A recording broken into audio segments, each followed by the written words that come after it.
से बोलिए जय माता दी। प्यारे भक्तों, चैत्र मास के तीसरे दिन आप सभी रसपान करेंगे श्री दुर्गा सप्तशती पाठ के चौथे अध्याय। इस अध्याय को पढ़ने एवं श्रद्धा पूर्वक सुनने से धन, सुंदर जीवन साथी और माँ की भक्ति की प्राप्ति होती है। साथ ही साधना मार्ग में आने वाली बाधाएं दूर होती है। इस अध्याय के पाठ से धन की प्राप्ति होती है और आर्थिक स्थिति में सुधार आता है। जो लोग अच्छे जीवन साथी की कामना करते हैं उन्हें इस अध्याय के पाठ से लाभ मिलता है। इस अध्याय के पाठ से माँ दुर्गा की भक्ति बढ़ती है और साधना में सफलता मिलती है।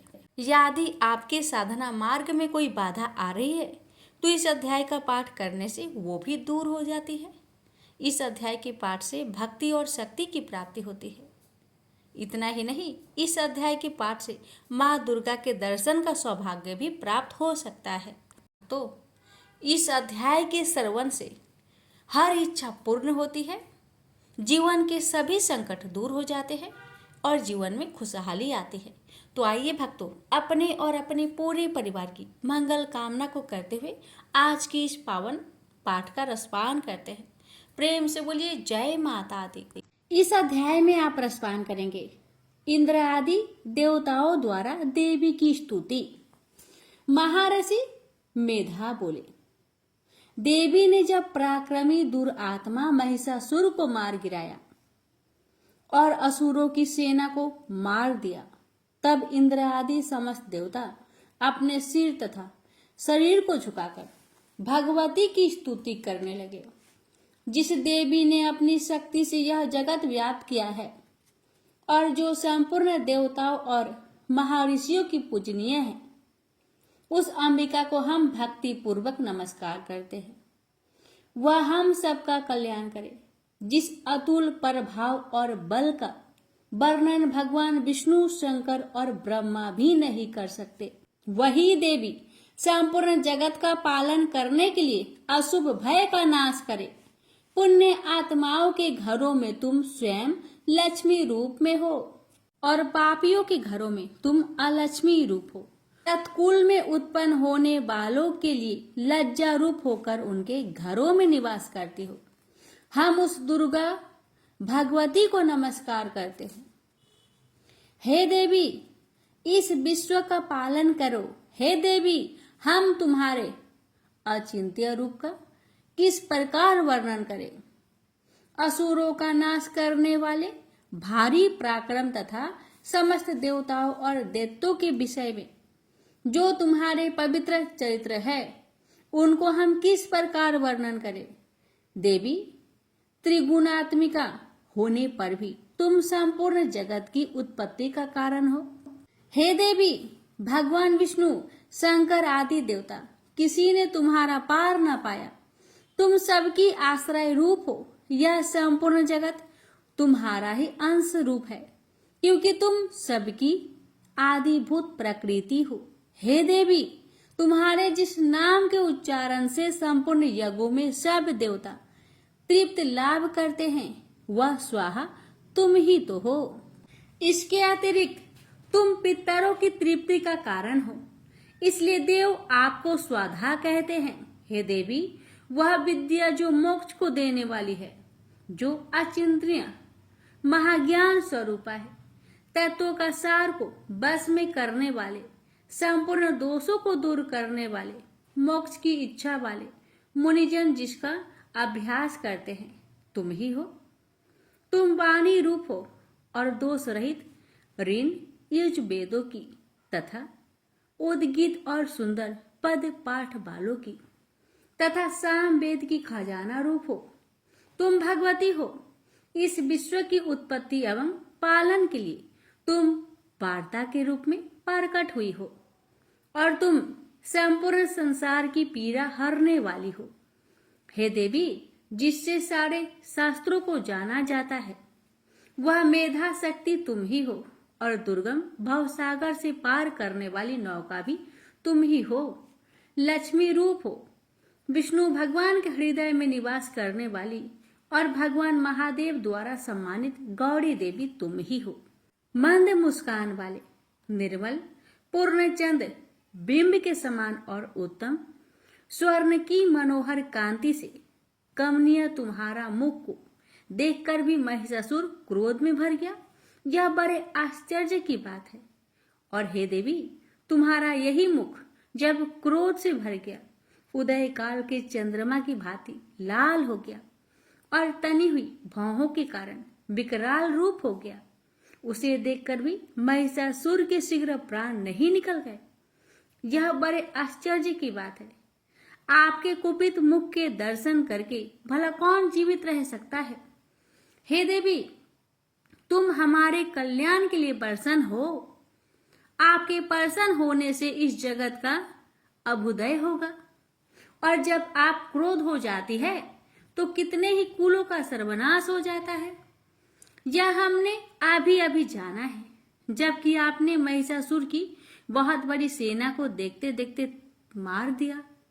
हे देवी, सदा अभ्युदय प्रताप देने वाली तुम जिस पर प्रसन्न हो जाती हो, वही देश में सम्मानित होते हैं। उनके धन यश की वृद्धि होती है। उनका धर्म कभी शिथिल नहीं होता है और उनके यहाँ अधिक पुत्र, स्त्रियां और नौकर होते हैं।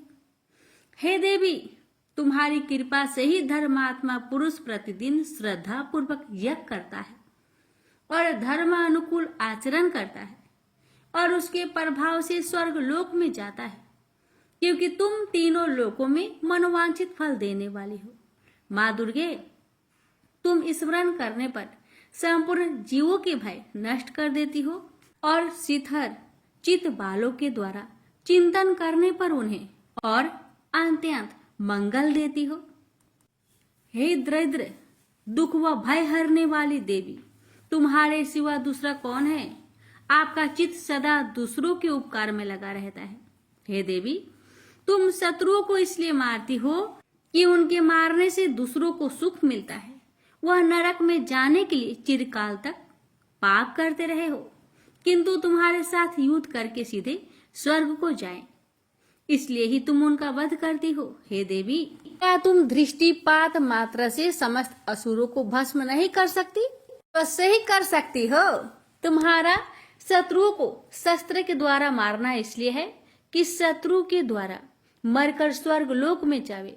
इस तरह से हे देवी, उन शत्रुओं के प्रति भी तुम्हारा विचार उत्तम है। हे देवी, तुम्हारे उग्र खड्ग की चमक से और त्रिशूल के अग्र भाग की कांति के समूह से असुरों की आंखें नहीं फूटी। उसका कारण ये था कि वे किरणों से शोभेमान तुम्हारे चंद्रमा के समान आनंद प्रदान करने वाले सुंदर मुख को देख रहे थे। हे देवी, तुम्हारा शील बुरे वृत्तांत को दूर करने वाला है और सबसे अधिक तुम्हारा रूप है जो न तो कभी चिंतन में आ सकता है और ना ही जिसकी दूसरों से तुलना हो सकती है। तुम्हारा बल व पराक्रम उनका भी नाश कर चुके थे। इस तरह आपने शत्रुओं पर भी दया प्रकट की है। हे देवी, तुम्हारे बल की किसके साथ बराबरी की जा सकती है तथा शत्रुओं को भय देने वाला इतना सुंदर रूप भी और किसका है। हृदय में कृपा और युद्ध में निष्ठुरता, ये दोनों बातें तीनों लोकों में केवल तुम ही में दिखने में आया है। युद्ध भूमि में शत्रुओं को मारकर उन्हें स्वर्ग लोक पहुंचाया है। इस तरह तीनों लोकों की तुमने रक्षा की है तथा उन उन्मत्त असुरों से जो हमें भय था उसको भी तुमने दूर किया है। तुमको हमारा नमस्कार है। हे देवी, तुम शूल तथा खड्ग से हमारी रक्षा करो तथा घंटे की ध्वनि और धनुष की टंकार से हमारी रक्षा करो।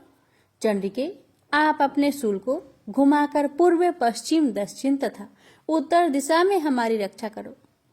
तीनों लोकों में जो तुम्हारे सौम्य रूप है तथा घोर रूप है, उनसे हमारी रक्षा करो तथा इस पृथ्वी की रक्षा करो।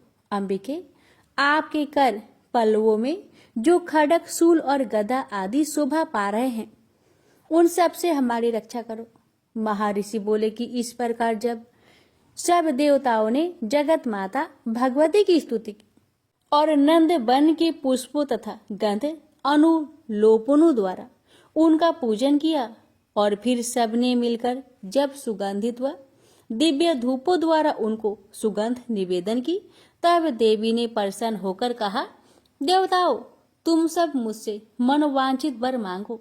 देवता बोले, भगवती, तुमने हमारा सब कुछ कार्य कर दिया, अब हमारे लिए कुछ मांगना बाकी नहीं रहा, क्योंकि तुमने हमारे शत्रु महिषासुर को मार डाला है। हे मातेश्वरी, तुम इस पर भी यदि हमें कोई वर देना चाहती हो तो बस इतना वर दो कि जब जब हम आपका स्मरण करें तब तब आप हमारी विपत्तियों को हरण करने के लिए हमें दर्शन दिया करें। अंबिके, जो कोई तुम्हारी स्तुति करे, तुम उनके वित्त, समृद्धि और वैभव देने के साथ ही उनकी धन और स्त्री आदि संपत्ति बढ़ाए और सदा हम पर प्रसन्न रहे। महर्षि बोले, हे राजन, देवताओं ने जब जगत के लिए तथा अपने लिए इस प्रकार प्रश्न किया तो बस तथास्तु कहकर देवी अंतर्ध्यान हो गई। हे भूप, जिस प्रकार तीनों लोकों का हित चाहने वाली वह भगवती देवताओं के शरीर से उत्पन्न हुई थी, वह सारा वृत्तांत मैंने तुमसे कह दिया है। और इसके पश्चात दुष्ट असुरों तथा शुभ निशुभ का वध करने और सब लोगों की रक्षा करने के लिए जिस प्रकार गौरी देवी के शरीर से उत्पन्न हुई थी, वह सारा वृत्तांत मैं यथावत वर्णन करता हूँ। प्रेम से बोलिए जय माता दी। प्यारे भक्तों, अब हम अगला अध्याय कल के वीडियो में सुनेंगे। माता रानी की कृपा आप सभी पर सदा सर्वदा बनी रहे। जय माता दी।